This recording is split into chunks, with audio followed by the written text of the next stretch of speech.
showing and hiding a course. Courses can be hidden from students while they are being developed, updated, or during holidays. Your courses arrive in the hidden state. This allows new teachers to develop their courses in private. To show your course to students, click on the Course Actions menu. It's the gear icon. In the drop-down menu, click on Edit Settings. In this top General section, click on the Course Visibility box. In the drop-down menu, click Show. Scroll down and click Save and Display.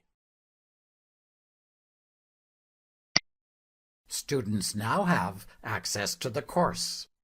Be aware that sometimes this access is not immediate. It may take an hour before students can see the course. To hide your course from students, we would just retrace these steps. I'll do that quickly. First, I'll click on the gear icon. Then I'll click on the Edit Settings button. I'll click on the Course Visibility drop-down menu and choose Hide.